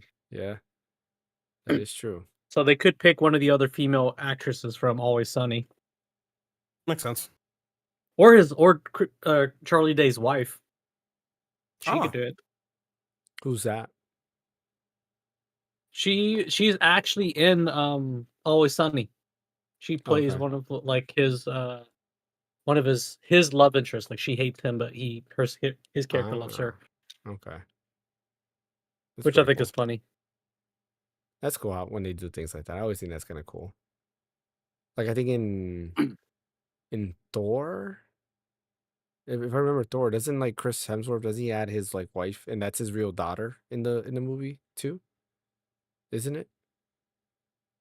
Yeah, I thought I read somewhere that that is his real daughter in the last movie. What's the last movie? I forget what it's called. Love and Um, Thunder. yeah, Love and Thunder. That's his real daughter in the movie, and he added her. And then his wife is also in the movie somewhere. I don't remember where. Yeah. All right, but that's pretty much it for the Nintendo updates. I hope that now that all these like smaller news are out of the way, that means that we'll get a Nintendo Direct sometime soon. February is around the corner, which means it's Nintendo Direct season, and I'm kind of excited to see what Nintendo's gonna do from here on out because they're set to about, I don't know, like March or so, and we don't really know what Nintendo's doing for the rest of the year. What we do know is that the dev kits are now all out. It seems like all developers now have the dev kits for the Switch 2. So I'm excited to see. There's that rumor. There was a rumor, I want to say December. Somebody had posted, I think it was Shinobi, said that in February, Call of Duty is going to announce um what's it called? Call of Duty Black Ops, whatever the latest one is, 7 on for Switch 2. And then of course we do know that Battlefield 6, there was a survey asking would you buy it on Switch 2 as well. So I can see a lot of games coming to Switch 2 this year from here on out because it definitely is capable. Final Fantasy 7 Remake's great. Cyberpunk runs great on it. Star Wars Outlaws runs great. Shinobi, or not Shinobi, Assassin's Creed Shadows. There we go. Shadows. Yeah, runs great on there. Like all these high end AAA games are running great. Yeah, they're not like 60 FPS or whatever, but they're still running great on the platform. So I'm excited to see what comes from there and just what Nintendo's going to announce. We know Fire Emblem's coming soon. the Splatoon thing. I forget what it's called, but that Splatoon like single player like campaign they have going, and I think that's really it, right? I don't think there's anything else that's Nintendo branded. All we've had is a few updates. We've had Animal Crossing already earlier this month. We have Mario coming in, and that's really about it. So Yeah, yeah, yeah, I can't think of anything else. Nintendo has a Did you lot. mention the Yoshi game? Oh, I forgot about the Yoshi game. That's right. There is the Yoshi game there.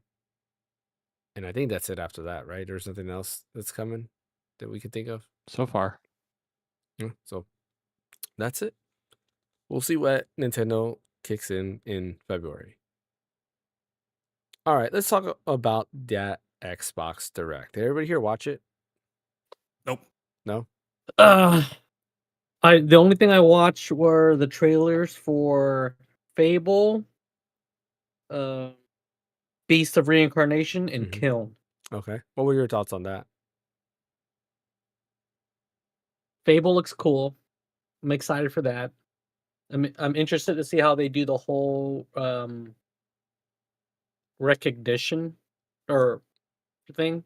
How they do that, because in the original, your character would change depending if you went evil Mhm. or good.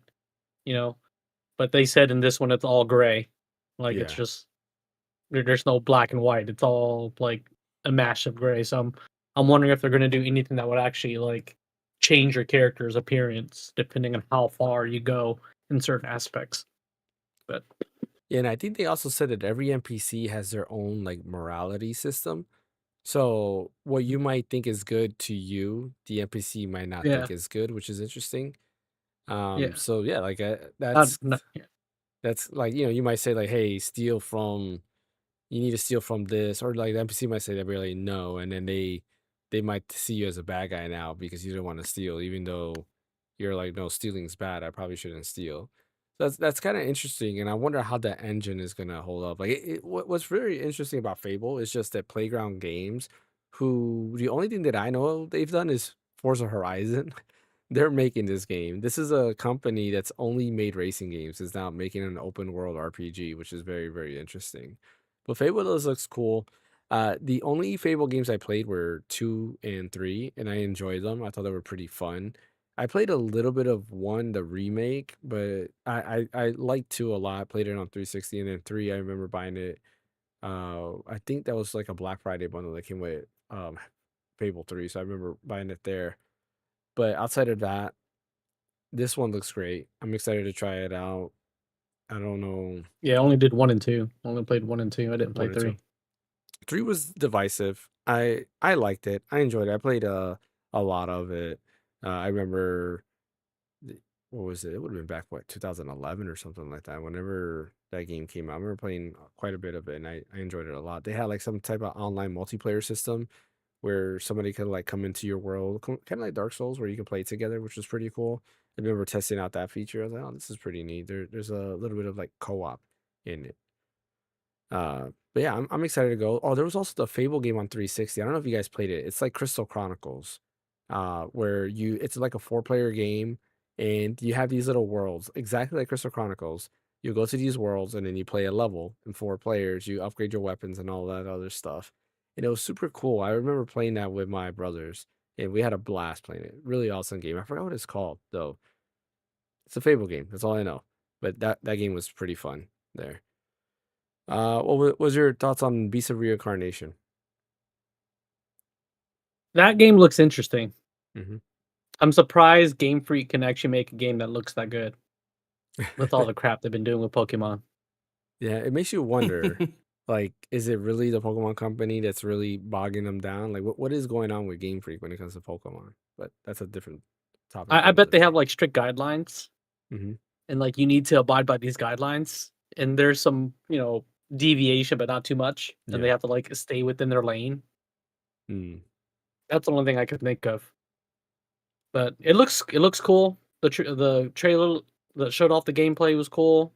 It kind of reminded me with the whole plants and stuff like that a bit of what's that game from Ember Labs?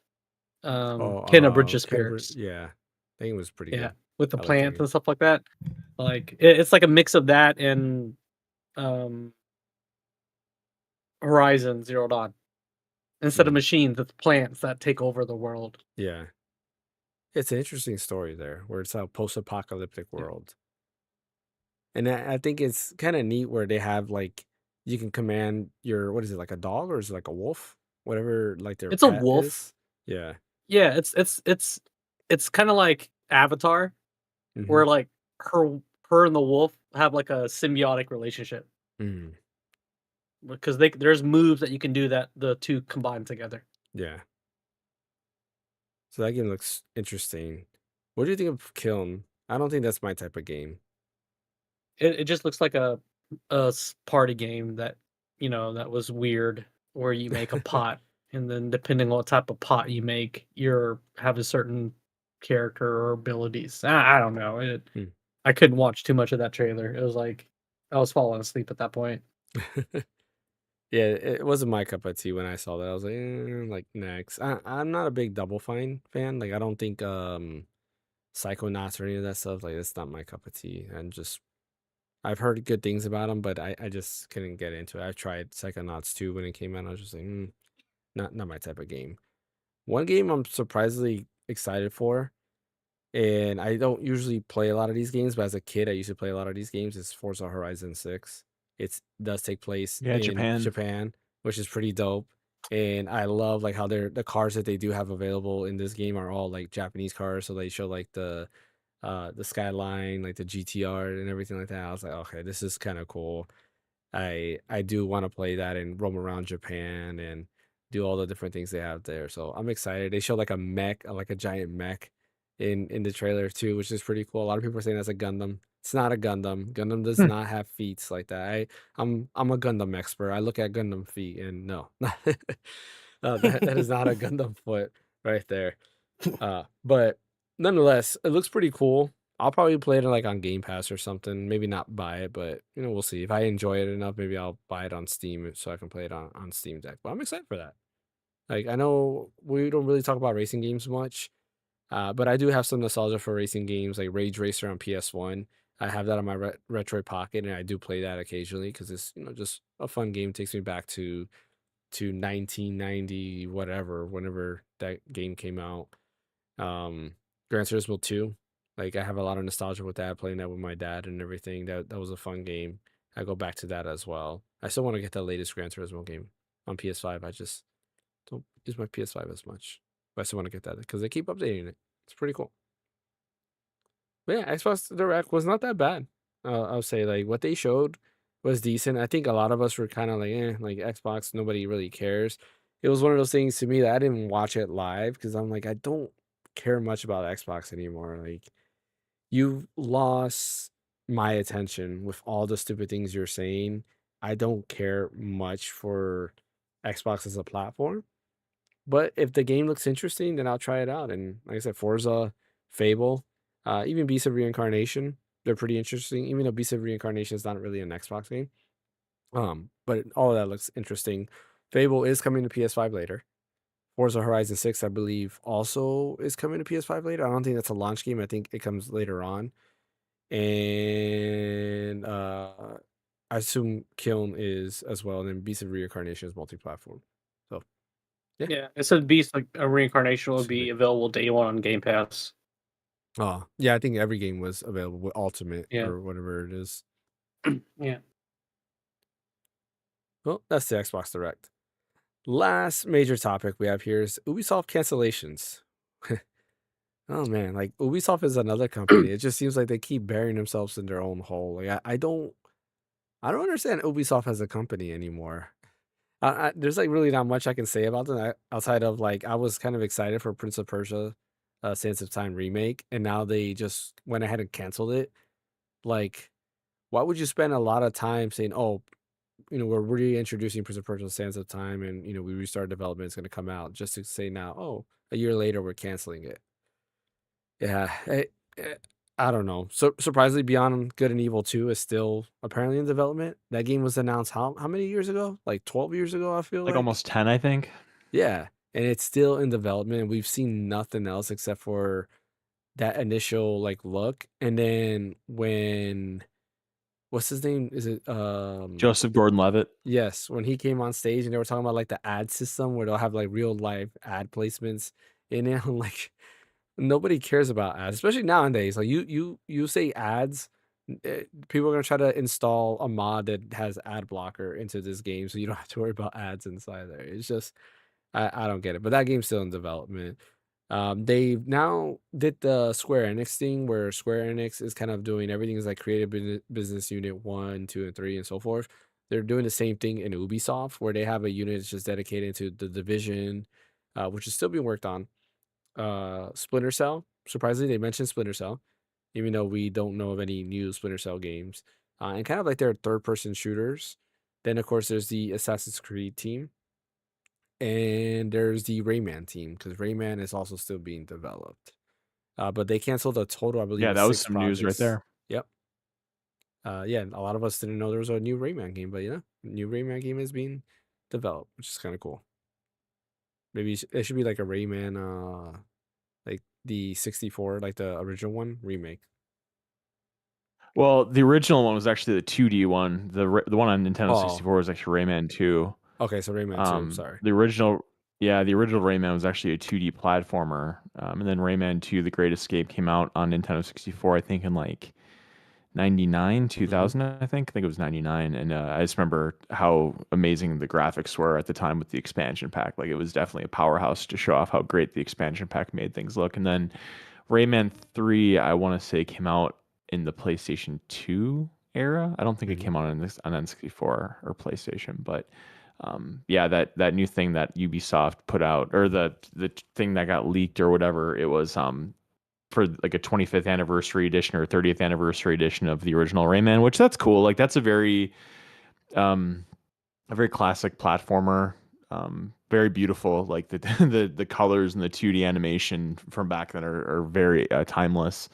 But yeah, that's something that I don't get, this whole Ubisoft thing. Like, they rebooted it twice, and you'd figure at some point they just want to get it out there. I mean, for God's sakes, they put out that Skull and Bones game, which disappeared like a fart in the wind. Like, it was the quadruple A Skull and Bones, and you know, they probably spent so much money on that, just for it to end up being forgotten literally the day it came out. And just imagine all the years, all the manpower to make that game.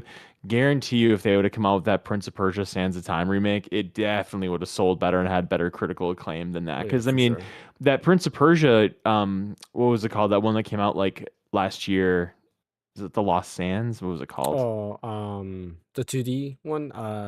Yeah, 2.5D Metroidvania one. one. I forgot what it's called. Yeah. Well, anyway, that came out last year, and I think it sold well, and it was very critically. Oh, Lost Crown. Is it Lost Crown? Yeah, that sounds right. Yep. I said Lost Sands. I was close. It was very critically positive. And then they came out with that the what roguelike. do you call it? Roguelike. Is it called like Prince of Persia roguelike or something like that? Yeah, Prince of Persia I hear Rogue, the I think rogue, it the is. rogue. Yeah, it's Prince that of Persia or weird like something? 2D cell shaded where he's like blue skinned. Yeah, so like they came out with those two things, and you couldn't bring out Sands of Time, which is very well regarded. Like, I would even have taken maybe not even like a full remake of that game if they just would have brought those 3 games up to 2026 with, you know, updated graphics and control scheme, and just making it look nice and run well. Like, I think that would have been a really They didn't even have cool to do that. addition. They could have just done like porting a whole them. original story or whole original like 3D platform story. Or that Yeah, too, they gotta sure. I combine. mean, it's just those Yeah. 3 games are very well regarded, so I certainly can understand the appeal of bringing them to playable consoles now. But then on the other hand, they spend the time and money to make those Far Cry games run in 60 frames per second. They came out with the Far Cry 3, Far Cry Blood Dragon, and I think it's like 1 or 2 other games. They upped them to 60 frames on modern consoles, which is interesting. So they obviously appreciate those games that are critically acclaimed and well regarded enough to release. I mean, because I think Far Cry 3 came out in like 2011 or something, like a long time ago.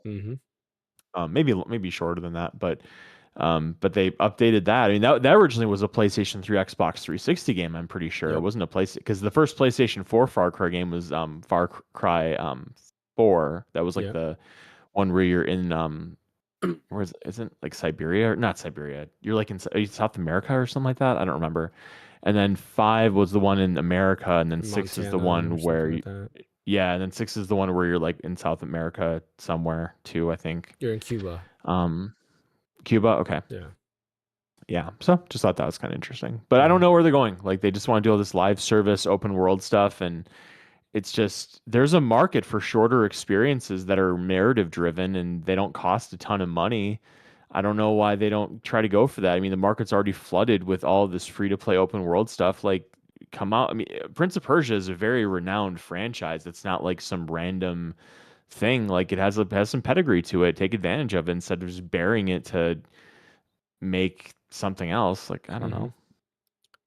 Yeah, I don't know what's up with Ubisoft. They're all over the place. Like you Hmm. mentioned, Skull and Bones. I don't know why. I think they had to go and release that game because they made a deal with the Singapore government, so they own like part of that game, and they give them a bunch of money for that game. So like they had no choice, but they had to release that game.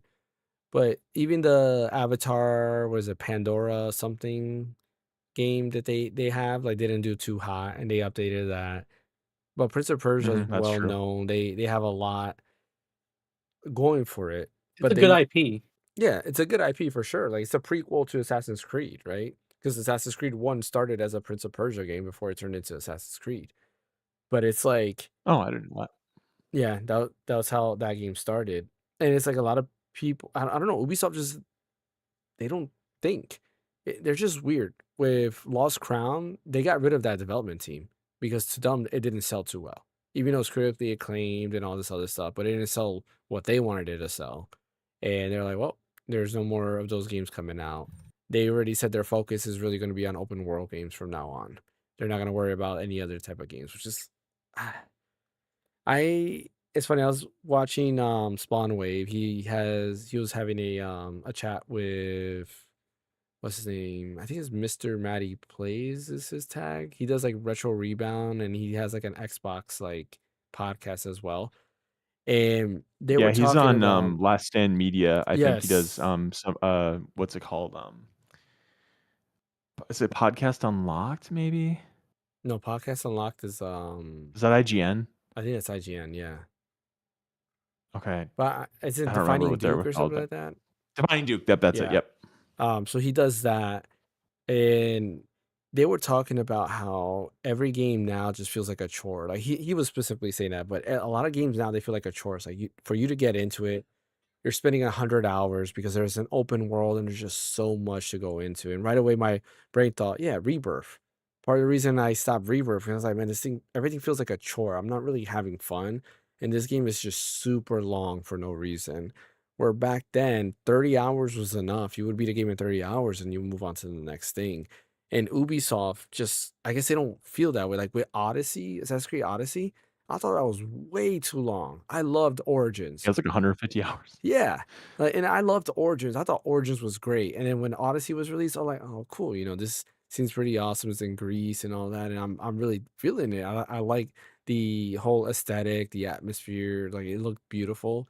And then after playing, I put like literally 70 hours, and I was like, "How far am I? You know, how much longer do I got to go in this game?" And it was a long way. Like, you know what? I'm out. Assassin's Creed Valhalla, same thing. I put 100 hours in that game, and I'm like, no, I'm done. Like I put 100 hours. I'm good. I don't need to finish this game. I'll just look up the ending because I am not investing that much time into this game because it just feels like a chore. And it's like when we were younger, you can beat a game within a week or two, and it was fine, right? And you didn't have to spend all day on the game to beat it. Like this was, maybe like I would go outside after going outside, come indoors, and I would spend, an hour or two playing the game. Nowadays it's just every game I just feel like, man, like I only get to game at night, like an hour or two, just like as a kid. I want to invest that time into something good. I don't want to invest into an 100-hour, 200-hour game because yeah. But anyways, Ubisoft, they just want to do these giant open world games, and I just feel like you don't need to do that. Assassin's Creed Mirage was great because it's not a 100-hour game; it's a 30-hour game. But unfortunately, it didn't sell as well as the other Assassin's Creed game because they're like, oh, well, we won't do a game like this anymore. Everybody wanted it to go back to the roots. They went back to their roots. they didn't buy it, so they're like, we'll continue doing Assassin's Creed Shadows and all that stuff. So yeah, I don't know. Ubisoft, they're kind of like Xbox to me right now. And just like when they announce something, Not just a kind bad of like, comparison.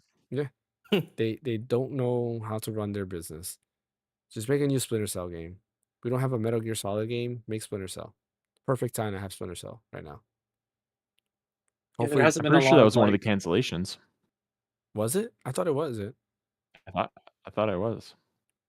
I'm have to double check that because I thought that wasn't missing. Who owns the rights to Siphon Filter? Sony. Well, that's Who a owns Yeah. yeah, that's a PlayStation, what you right? call it, Bend game. Yep. Sony Bend. Because we don't have like a stealth tactical game like Metal Gear right now, other than what just was re-released was Delta. Yeah. We don't have that. Maybe the James Bond game would itch that Metal Gear. I don't think it's gonna be like that. Because yeah, I think that game looks kind of cool, actually. yeah, I know, but I think I don't But it's I not don't gonna be think it's gonna stealth, rely though. much on stealth. Yeah, it's gonna be Yeah. just more like action and you probably solving clues and puzzles and stuff like that. Kind of like Less, Uncharted, maybe, or something. espionage. Yeah, it'll be less espionage. So 3 of the canceled games were new IPs that they didn't announce. One was a mobile game. Okay. Then we know Sands of Time, because it's 6 games total. So Sands of Time, we know 3 IPs, so that's 4. One mobile game, 5. So the other game is, let me see if it says it.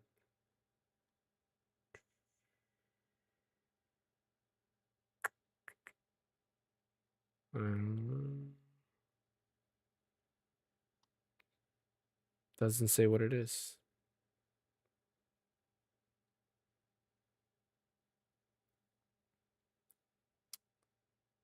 Yeah, it doesn't say what it is. It says that the Creative House team, which is what the division does, they are now in charge of the Splinter Cell. So Creative House 2, which is funny.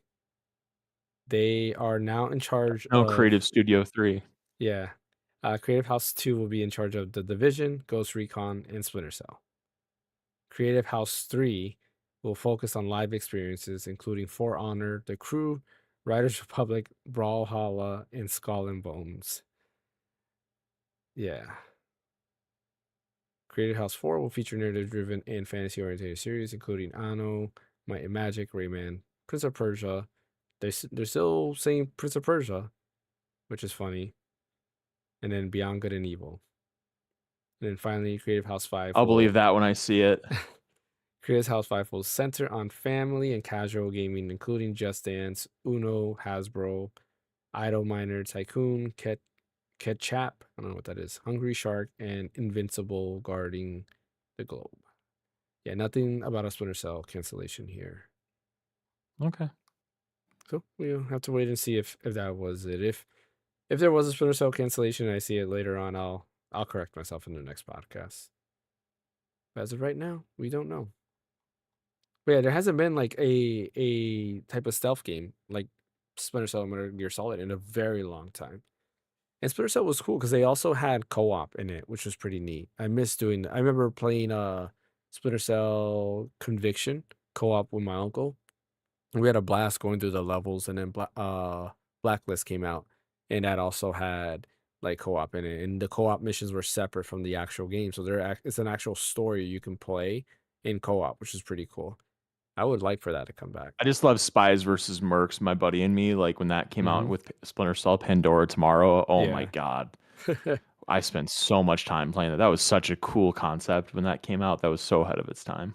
Yeah, I just think we need to go back to simpler times. Every game does not have to spend, $10 billion on a game that's ginormous and, body motion cap and all that other stuff. Like, no, just give us a fun game. That's it. Doesn't have to be Like that. Nintendo. Like Nintendo, exactly. Like Nintendo. Nintendo should make their own version of Splinter Cell. with like somebody else. I With don't know. Mario. Yeah, with Mario. Yeah. Yeah, secret spy glasses on. They can make their own version of Assassin's I- Creed.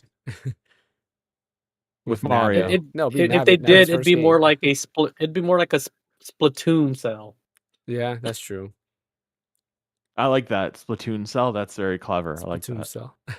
You're inking people. Yeah. All right.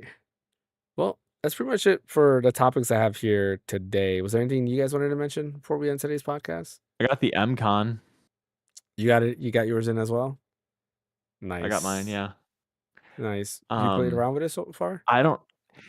Yeah, I don't know how I feel about it. I don't. I think here's the thing I will say. The sticks are actually surprisingly good because I've played like the original Backbone that came out. It would remind me a lot of like Nintendo Joy-Con sticks where you just can't get enough there isn't enough range of movement. Like you move it. It's like the Portal sticks where it's not sensitive enough or whatever. But these sticks actually work really well. I think the D-pad works really well. The buttons work really well, like the ABXY or whatever. All the front facing stuff works well. My problems are with the triggers, like the L2 R2 and the R1 L1. They're so forward against the phone and they're so tight together that it is really cumbersome to like. I don't know if I have bigger hands, but it's really cumbersome to try to press those together and like keep your hands on the controller. It's a little unwieldy. And then also too, I've noticed it's very top heavy as well. I know it has the grips on it, which help a little bit, but I kind of feel the grips kind of add their own difficulties to the ergonomics. The one thing I will say that I do like about it is that I do appreciate how skinny it is and that it is something that you could absolutely take pretty effortlessly with you if you wanted to do remote play. Like it's not like a Backbone Pro or like a Razer Kishi, whatever they have, where it's like a gigantic apparatus you have to take with you. Like this is, I had the little, there's like a little leather case or whatever you could buy with it. So I bought one of those with mine. That's something easily you could slip into, a bag or maybe if you have big pockets or something, you'd probably do it, or just keep it on your phone. So I think that in a way for travel purposes, it's probably really handy, but I don't know. I don't know how I feel about the triggers. It can be used as a detachable controller. Yeah, I saw that. You can like put the little kickstand on your phone or whatever, and then you use it on the You the take controller. the Like, part that snaps off completely off, and then you just Mhm. use it as a controller. So your whole issues with the triggers might be alleviated with that alone, because the yeah, phone but would not like be in the way. I could see myself doing that with an iPad, but with a phone, like the screen's already small enough that if it works because you hold it really close to your face. But if you have like on a table and you're like sitting over here and you have the controller, like it might be kind of small. But I agree though, it probably would be better. Well, should have my video up this week. Didn't get to work on it at all I thought you last said you were week. doing that this last week. I was I looking forward to was, that but video. then, like I said, the plague went through my house, so I had to not do Sickness. that. So, Mm. but this week for sure will be out. And then I gotta get back to Fan because Fan's the one that lended me for the review. So, I'm sure he's waiting on that. So keep an eye out for that, and then videos will start coming back. I already have a script for my Switch 2 updated thoughts. A couple, and I'm gonna actually break that apart. I'm debating because I feel like there's a lot of thoughts I have on it. I might make it 2 parts just in case, so that it's not like an hour-long video or anything like that. So we'll see how I do that video, and then a couple of other things that I'll be talking about as well. So the channel, as far as videos go, are gonna be diverse. Like I don't think I'm gonna be doing as much hardware focus this year, just because everything is crazy expensive, and then a lot of the stuff that you have to buy, you also have to pay tariffs on top of it. A lot of creators, they're talking about like they're getting these devices, and then next thing you know, there's a $30 tariff they have to pay. They get a bill that comes in and like, oh yeah, you have to pay this, and they don't tell you at checkout. You just receive it, and then there's a tariff bill. So that's one of those things that I'm not looking forward to. But I do want to review a couple of devices that I have in mind that I want to get to, and then hopefully the Steam Machine, if it's the right price point, that would also be one that I will review. maybe the Steam frame. We'll see how that price point on that is, because the Steam frame does have me interested, but at the same time, I just feel like the way I would use it would be for the same way what are the glasses called again? The fan? The is it the X Real or is it the other Yeah, X-Real yeah. or the Was ones I it have, which are the oh the Vitroluma. Virtual that's that one. So we'll see. We'll see how the rest of this year comes up. But it will be a lot more software focused. Dragon Quest videos will be coming soon. Bunch of other stuff. Oh, there's one thing I want to talk about real quick because I told Ashley we'll talk about it. Dragon Ball announcement. Even though it's not video game related, there was one game announcement in that. But it's pretty awesome to see that they are remaking Dragon Ball Super's intro, which is the Battle of Gods. They're calling it Dragon Ball Super Beerus. They're redoing the animation, which is pretty cool. They're trying to make it closer to what Toriyama had envisioned it. Even though, so they're saying there's four. Ash, what is the third one? Because this is the fourth remake apparently, but I only know of two. I know Battle of Gods So and Super. so That is it. the way we're categorizing as a Wasn't there a movie? is more like a retelling. So there's the first iteration is the movie, like Fan said Mhm. earlier, and then the second retelling was in the manga, and the third retelling was Oh. from within the anime itself. Honestly, in my personal opinion, Which was with Super. the whole what's my entire opinion around that whole thing is Well, the third had to be I wish the manga because the manga came out after. came after anime. Yeah, Yeah. makes more sense. Yeah. Yeah. Yeah. So the thing is that I honestly, it looks nice. Don't get me wrong, but unless they're gonna add like some new, because they did confirm they're gonna add some new scenes in there or something like that. Maybe they will try to like mention something from Daima or something like that. I think that's the only practical reason why you want to watch it. But I honestly tell everybody just to watch the Battle Gods movie and just move. And then watch the Restoration of F movie, and then move forward through the Super Yeah. anime if they want to like speed run essentially. But I do know for a fact for Dragon Ball Beerus, and then the full one for Golden Frieza, if they're going to call it that, they're going to be 6 episodes max. So they're not going Yeah. to waste too much time in between scenes and stuff, which is good. It's fine. It's just, it could have been that particular one could have been the super anime. So now they have to go back, redo it, waste more money on it, just so we can let you know that, hey, this is the definitive version at that point, Well, because So the anime was pretty bad. Like the Super anime in the beginning was horrible. Oh, it Horrible. is. Like It if you is, type in ugly 100%. Goku into Google, just see what pops up as an image. Like that's Mhm. literally like really, really bad animation in the Oh, yeah, beginning of it's Super. bad. It didn't start getting better until the Future Trunks arc with Goku Black. And even then, that still had a lot of bad animation. The Tournament of Power was really when they kind of upped the budget.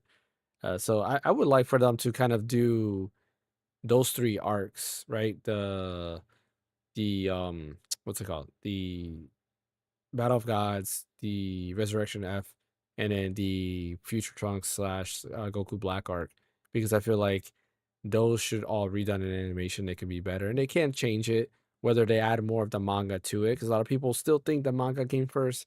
The manga did not come first for Dragon Ball. It was first the anime, and then the manga came later. The anime is actually the canon version of it up until up until after what's it called this thing Tournament of Power, because then after that the Moral arc and then the Granola arc are only in the manga and there's no anime for that. And then of course Super Brawly is the canon version, and then Superhero is canon as well. Which another thing I forgot to brought up is the whole Dragon Ball Super Collector Patrol, which I'm happy. Everybody's happy and stuff that we're finally getting a continuation of it. But they did also confirm that it's going to take place of the anime events of Dragon Ball Super. So we might see different changes that may happen within the Galactic Patrol for the more arc side of things, if anything. Which I hope it's something a bit better. I hope it's not worse, if anything, right? Because from what I remember from the Mora arc in general is that it was actually going a bit back to its roots back in OG DBZ stuff. And I hope they managed to maintain that with the new seasonal anime that's coming out for it, because with Dragon Ball Super they really toned back a whole bunch of like certain elements from DBZ essentially, which it was something that I was kind of like sensitive to, because I'm like, I really wish they would have added more of those factors into it to make the scenes more impactful, if anything. Yeah. But if they were to like get back to that with a seasonal anime, which they should be able to from this point in time, because I know that when it comes to when they had production and stuff, the Dragon Ball originally was never a seasonal anime. So when it became a seasonal anime, from what I heard, they have a lot less restrictions when it comes to what can they put and what they cannot put and stuff. I know it's going back to Fuji TV again, obviously, but hopefully they have a bit more, they have less restrictions on what they can add into the show, you know? Yeah. So, but yeah, other than that, I think the biggest thing for me, because I'm a Vegeta fan, I just want to see Ultra Ego animated. You know, that's all That's I want granola to arc. see. That's not Moro arc. That's granola Oh, arc. I know. It's I know. But since they're now doing the Moro arc now, it's at this point. Once we get it within next year, within 2028, finally, they're probably going to like put out the granola arc as well, which I'll be looking forward to that as well. Yeah. We're not finally getting movement essentially. Now, another thing that people were hoping to see is like a NASA of the manga continuation, because so far we still haven't gotten that yet. Which that's a bit concerning, if anything, right? I mean, they But might for wait. me, yeah, my way to one. The anime catches up a little bit. Yeah, makes sense. Because I'm really hoping they announce it sometime later down the line. Honestly, I'm kind of one of those few people that I kind of want them to kind of wrap up super kind of quickly, if anything. That Black Frieza was kind of like a shoe-in and stuff. Yeah. Like they wanted to like use another reason to use Frieza again. All right, That was a right. Toyotaro thing for sure. I feel like that's a Toyotaro thing. Yeah, definitely a Toyotaro thing, because like I want to like move on and stuff and have like a nice bow to the ending of Dragon Ball. I mean, we kind of did with the end of Z stuff, Yeah. but I want to kind of like wrap up Dragon Ball Super. Make sure you tie up any loose ends for that, if anything. And I mean, I know it's hard to see Dragon Ball go away, but I want them to like wrap some things up. Yeah. If they want to do extra content with it, they can just do freaking Dragon Ball Superheroes, because they have so many insane stuff in there. If any fanfic thing you can think of, Dragon Ball Superheroes has that in there. Essentially, it's crazy. But yeah, I enjoy the live stream that they had yesterday and stuff. They unveiled some cool stuff. The one game they did announce was I think you mentioned already, James. It was called Age 1000. Yeah. Which is a placeholder name they have. And what they said is that it basically takes place 300 years after the end of Dragon Ball Z, which is cool. And the stuff they did, it literally looks like Xenoverse, but a different skin, essentially. Yeah. It's kind of like a spiritual successor and stuff. Now, I'm not a big fan of Xenoverse, but I'm glad Xenoverse fans are finally getting. Fun. Yeah, I mean, yeah, it was fun for its time for me, but I feel like I don't know. I think somewhere down the line kind of got stale for me, I guess, if anything. So, Yeah. but I'm glad for like Xenoverse 2 fans that they finally get like a sort of continuation from it, even though it's not like 1-to-1 per se from what it looks like, if anything. So, and then Gaspar Zero DLC. Mm-hmm. Even though that DLC should have been in the game already, honestly, because they finally put in. Yeah, they definitely added Super Saiyan Bardock, which I'm like, bro, that's been a thing. And then they add Demon King Piccolo, because in my opinion, I feel like that's the best DLC they added was the Demon King Piccolo. Mm-hmm. And then there was other ones too. I think they added like more Ultimates or Supers General and stuff. Is it Tao? Right? Yeah. Is it Tao or? They add the General Tao. I forgot about that. Yeah. They essentially added more like OG Dragon Ball characters, which I'm like, brother, they could have added that stuff already. Yeah, Grandpa Gohan. Yeah. So good stuff in there. Didn't they add the Vegeta from the Super Broly movie as well? Or was he already in there? Which is why they were able to do that one Ultimate against Broly and stuff. They did that. Yeah. Which I'm like, okay, cool. I like that. It's cool stuff that they added, but at the same time, this should have been already added to the game, in my personal opinion. Right? I agree. I feel like the only DLCs that should have qualified as DLC was more than likely new stuff from Dragon Ball, like the Diamond stuff. And then Moro, Granola, Gas, and then possibly Black Frieza. I feel like those characters should be the only ones that should have been considered DLC. Yeah. At that point, because it's actual new content before the actual game came out, essentially, you know? But that's just me, you know? One One thing I yeah. did want to highlight too, it looks like that they're keeping the studio that did Dragon Ball Super Brawly and they did Daima. They're also working on these projects too, which is nice because Oh I yeah, have faith yeah, in it's them reassuring. because Daima's animation was amazing. Super Brawly was Oh yeah, amazing. 100%. So we know that at least the Beerus movie is going to be, or Beerus like mini series, I guess you can call it, is going to be nice. Golden Frieza, when they do that, would be nice. And then, of course, the Galactic Patrol is going to be okay. Or be nice, not okay, but it'll be good. So I'm excited for the animation. Pretty cool. Can't wait to see what they do there. It would be nice for them to announce a Switch 2 version of Dragon Ball Z Kakarot because that's a game that they keep adding to it.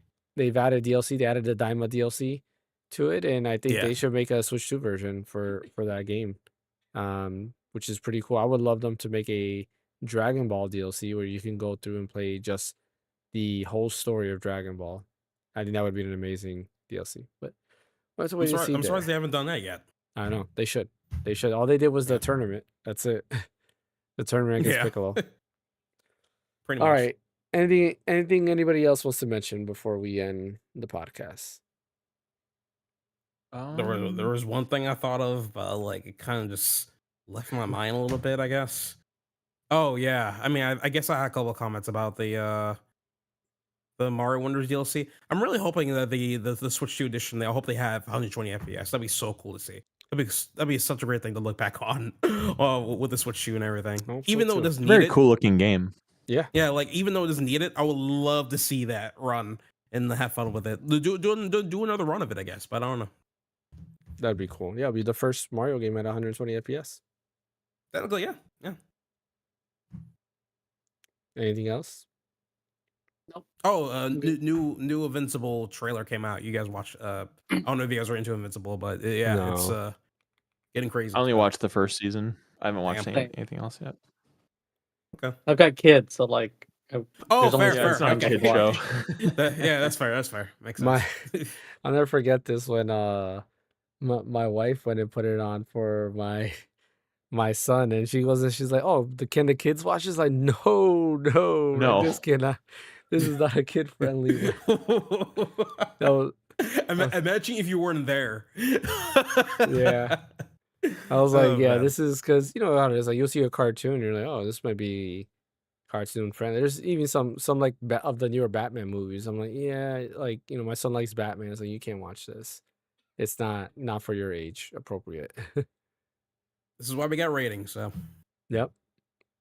Cool. I think the next big event that's happening right now is the Pokemon. I could have sworn that they announced a Pokemon Direct in January, but maybe I was wrong. I think they just had that Mario Galaxy thing. That's it. Yeah, we did that, but I thought they announced it in, like I was talking with some people. They're like, no, it's only gonna be in February because that is the anniversary of Pokemon. But I was like, I thought they had something in January lined up. I'm looking for it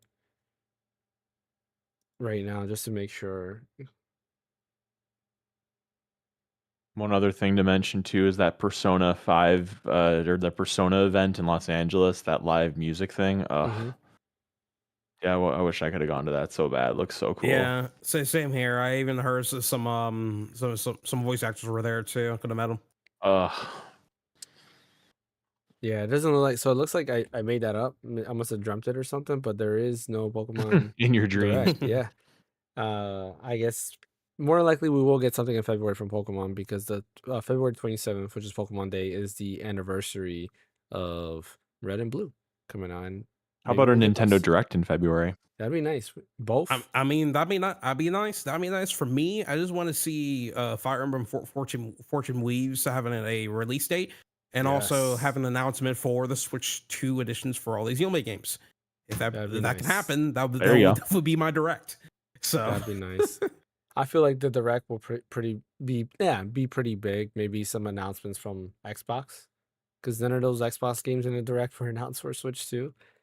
It'll be nice to just see more games that are coming out right now be available on Switch 2, but we'll have to wait and see. But yeah, upgrades to some games would be nice. Fortune's Weave, I can't wait for that game. Super excited for that. There was a supposedly leak or rumor that it's coming out May. That'd be nice, but we'll have to wait and see if that's true. yeah, I mean, in my opinion, that's early. Shit. But Yeah. then again, I mean, they did announce this like about a year and a half ago, so that's fair. Yeah. So. Oh, not a year and a half ago. It was like 6 months ago or so. No, it was like back Oh, it was 6 months ago? in Oh. September. Yeah, September. I think that's when they announced Oh it. yeah. Yeah, not that long ago. Maybe they've been working on this game for like a good while now, and they're like, just Nintendo's like that. you Remember, know. they usually the games are Yeah. almost done when they announce them, which is Yeah, nice. makes sense. They're not like Sony and Microsoft and Ubisoft where they give you a CGI trailer and say in production, and then that's it. Yeah. Yeah. All right. Well, we'll end the podcast here. I appreciate everybody for joining. As always, don't forget to hit that like and subscribe button. Follow over on Twitch. Friday will probably be the end of my Metroid Prime 4 stream since I'm still at the end there. So I do want to finish that up. So I can uninstall it and get some space because Final Fantasy VII Remake takes up a lot of space. And I have like now no room on my Switch too, which is funny. But yeah, Brian, where can I get you at? I am at red_so_deep at Twitter. What about you, Ash? You can catch me at SDestroyum on YouTube. And Fan? Catch me at Phaneckswhy at all the socials. And as always, you can catch me right here at the Random Encounter.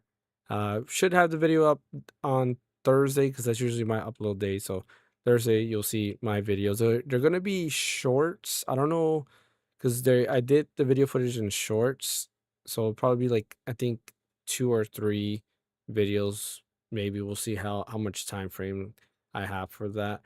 But if I decide to do a full video, then I can just record that and do the editing as well for a full video. So keep an eye out for that stuff. And then from here on out, I'll be having my Switch 2 thoughts and so forth. And yeah, we'll see where it goes from there. Anyways, thanks for watching. Thank you, Ash. Thank you, Fan. Thank you, Brian. We'll catch you guys next time.